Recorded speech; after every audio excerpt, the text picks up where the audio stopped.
Bismillah, Assalamualaikum warahmatullahi wabarakatuh. Perkenalkan, nama saya Yoles Mustafa. Di sini saya akan menjelaskan atau mempresentasikan tentang pemetaan tema mata kuliah perencanaan pembelajaran SD. Dosen Romi Romdon Ginajar, SPDI, MPD, MOS.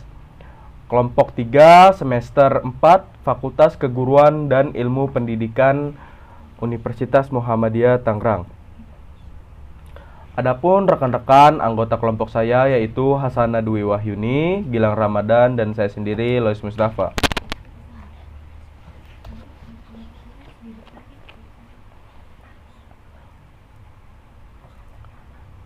Apa itu pemetaan tema? Yaitu sebagai alat atau wahana pemersatu dari standar kompetensi setiap mata pelajaran yang dipadukan. Yang selanjutnya, kegiatan dalam pemetaan. Yang pertama ada penjabaran standar kompetensi dan kompetensi dasar dalam indikator. Maksudnya penjabaran standar kompetensi dan kompetensi dasar dalam indikator, yaitu mengembangkan indikator perlu memperhatikan hal-hal berikut, yaitu indikator dikembangkan sesuai dengan karakteristik peserta didik. Selanjutnya, indikator dikembangkan sesuai dengan karakteristik mata pelajaran.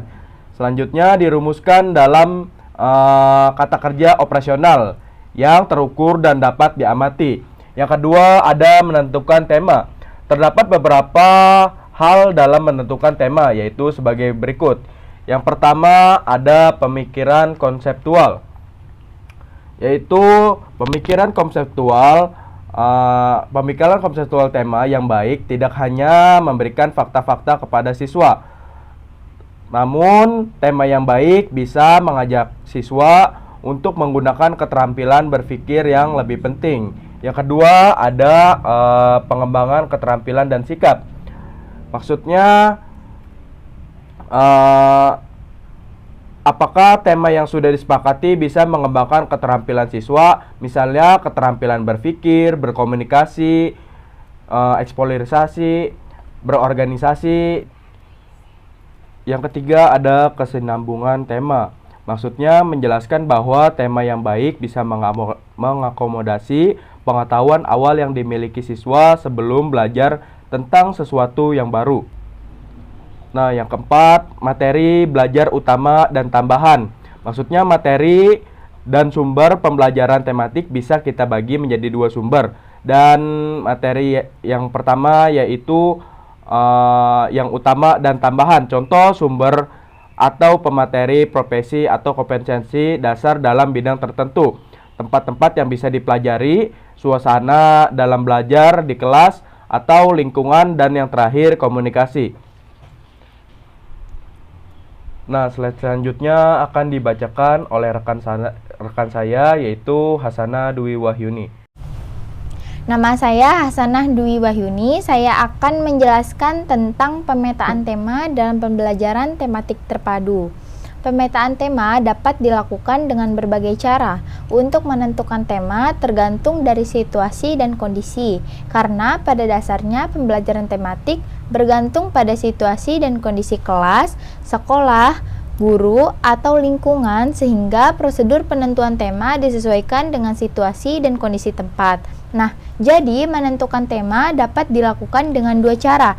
Cara yang pertama, guru menentukan standar kompetensi dan kompetensi dasar yang terdapat dalam masing-masing mata pelajaran. Dilanjutkan dengan menentukan tema yang sesuai. Cara yang kedua, guru menetapkan terlebih dahulu tema-tema pengikat keterpaduan. Untuk menentukan tema tersebut, guru dapat bekerja sama dengan peserta didik sehingga sesuai dengan minat dan kebutuhan anak. Selanjutnya, apabila guru menentukan tema, guru bisa memilih tema dari yang pertama ada topik dalam kurikulum, yang kedua ada isu-isu, yang ketiga ada masalah-masalah, yang keempat ada event-event khusus, yang kelima ada literatur, dan yang terakhir ada minat siswa. Selanjutnya ada kriteria kegiatan dalam pemetaan. Yang pertama ada minat siswa. Minat siswa pada umumnya dapat menarik untuk dijadikan kriteria penentuan tema, seperti kegiatan hari libur. Nah, kegiatan hari libur sangat menyenangkan bagi siswa. Selanjutnya, yang kedua ada minat guru. Nah, minat guru berhubungan dengan sekolah, siswa, atau proses pembelajaran yang disesuaikan dengan pemahaman siswa. Misalnya, guru dapat memilih tema dari koperasi sekolah. Yang ketiga, ada kebutuhan siswa. Nah, kebutuhan siswa itu seperti perkelahian antar siswa yang perlu pemecahan dan jalan keluar. Siswa dapat dilibatkan dalam mengambil pemecahan perkelahian antara siswa.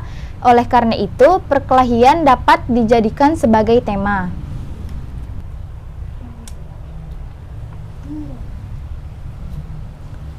Selanjutnya ada penentuan tema dapat ditempuh dengan prosedur. Yang pertama ada menumbuhkan minat siswa pada suatu tema. Yang kedua mempertimbangkan sumber-sumber yang akan diperlukan. Yang ketiga mengidentifikasi apa yang telah diketahui oleh siswa. Yang keempat menentukan fokus pada tema tertentu. Yang kelima menentukan cara melakukan eksplorasi pertanyaan-pertanyaan. Yang keenam mengumpulkan sumber-sumber belajar. Yang ketujuh mengacu pada pertanyaan-pertanyaan fokus. Dan yang kedelapan penilaian yang dilakukan secara berulang-ulang. Selanjutnya akan dibacakan oleh Saudara Lois Mustafa. Oke, selanjutnya ada prinsip pengembangan dan pemilihan tema. Di sini ada beberapa poin. Yang pertama, memperhatikan lingkungan yang terdekat dengan siswa. Maksudnya memperhatikan lingkungan yang terdekat dengan siswa. Tema yang dipilih sebaiknya tema-tema yang ada dalam kehidupan sehari-hari dan dialami anak. Yang kedua, ada dari yang termudah menuju yang sulit. Maksudnya, dari yang termudah menuju yang sulit, dari yang sederhana menuju yang kompleks.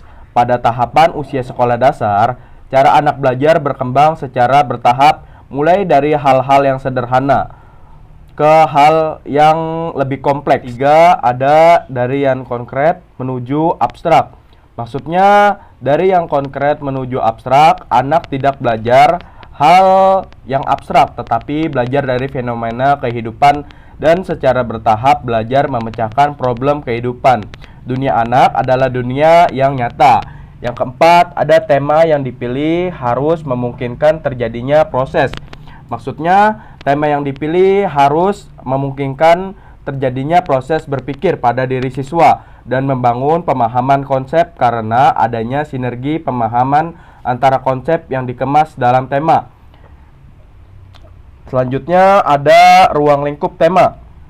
Ruang lingkup tema disesuaikan dengan usia dan perkembangan siswa, termasuk minat dan kebutuhan. Yang terakhir ada tema yang dipilih.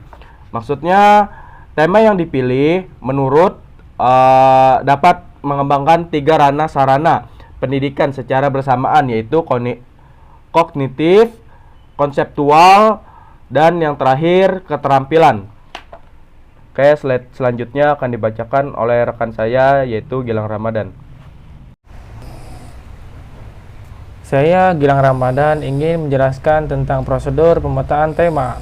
Pemetaan tema dilakukan untuk memperoleh gambaran secara menyeluruh dan utuh semua standar kompetensi dasar dan indikator dari berbagai mata pelajaran yang dipadukan dalam tema yang dipilih.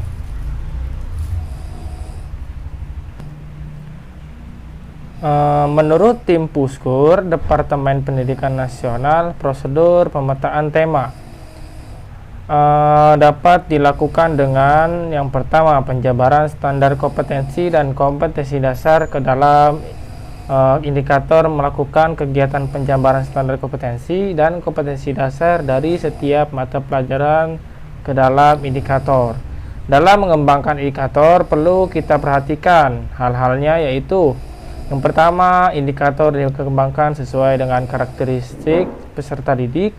Yang kedua, indikator dikembangkan sesuai dengan karakteristik mata pelajaran. Yang ketiga, dirumuskan dalam kata kerja operasional yang terukur dan dapat diamati. Yang kedua, menentukan tema. Dalam menentukan tema dapat dilakukan dengan cara sebagai berikut.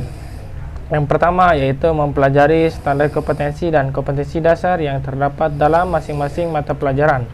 Dilanjutkan dengan menentukan tema yang sesuai. Yang kedua, menetapkan terlebih dahulu tema-tema pengikat keterpaduan untuk menentukan tema yang tersebut.